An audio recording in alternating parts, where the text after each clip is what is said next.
Você está ouvindo os Viewpoints do Place Cloud. Pesquisadores contam histórias de lugares em diferentes partes do mundo. Para obter a experiência multimídia completa e apoiar os criadores, visite placecloud.io. O Porto do Recife, onde estamos agora, é mais antigo que a cidade. Ainda em meados do século XVI, a formação de arrecifes no litoral brasileiro permitiu uma separação entre o mar profundo do Oceano Atlântico e uma extensa e calma região próxima à costa do Brasil. Para atracar no porto, os navegadores acessavam uma pequena entrada no fim dos arrecifes, estreita de tal forma que obrigava os navios a formarem uma fila. A calmaria depois do paredão era perfeita para o desembarque, carregamento ou comercialização de maneira organizada e segura. Mesmo antes dos colonizadores, o povo nativo já enxergava os arrecifes como ancoradouros naturais. Os indígenas que moravam no território eram da etnia Tupi. Em sua língua nativa, chamada Tupi-Guarani, esta formação era conhecida como Mar Profundo, ou simplesmente Pernambuco, no idioma ancestral.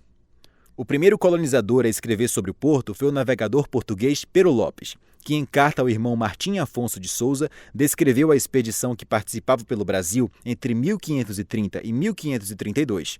Ele chamou o lugar de A Boca do Arrecife, ou Barra do Arrecife. Nesta época, o porto era frequentado por contrabandistas de pau-brasil, árvore nativa extremamente explorada pelos colonizadores. Em 1537, a Vila do Recife foi fundada pelo português Duarte Coelho, o primeiro capitão donatário de Pernambuco. Aqui é importante lembrar que, no século XVI, Pernambuco não era um estado, mas uma capitania hereditária, como eram chamadas as unidades territoriais definidas pelo Tratado de Tordesilhas, celebrado entre Portugal e Espanha em 1494. Os governantes locais eram chamados de donatários. Geralmente eram comerciantes e pessoas de menor nobreza que recebiam o direito de explorar os territórios através de uma carta de doação concedida pela coroa portuguesa. E foi no governo de Duarte Coelho que o Porto do Recife virou uma proteção natural para controlar tudo e todos que entravam ou saíam da vila. Mais tarde, no final do século XVI, ganhou importância ainda maior com o surgimento dos primeiros engenhos de açúcar em Pernambuco. Aliás, o açúcar transformou o porto para sempre. Foi através desse produto que o ancoradouro se transformou no mais movimentado da América Portuguesa no início do século XVII.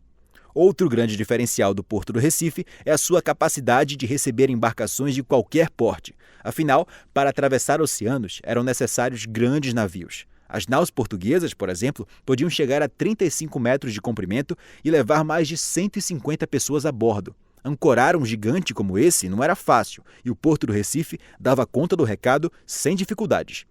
Todas essas vantagens naturais tornavam este ponto um lugar desejado por muitos navegadores.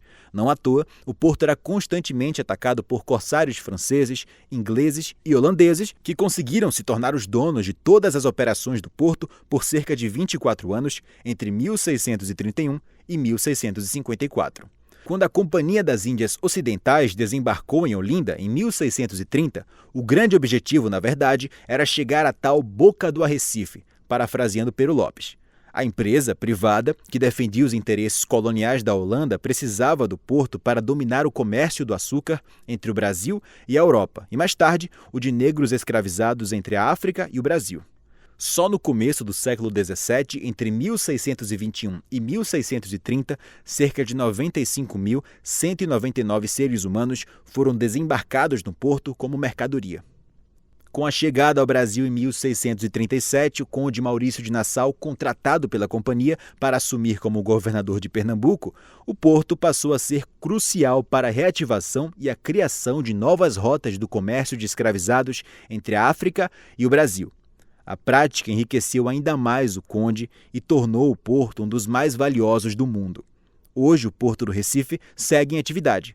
Um balanço divulgado no final de 2023 revelou que, naquele ano, o porto movimentou cerca de 35 mil toneladas de carga, e entre elas, o trigo, bobinas de aço e açúcar.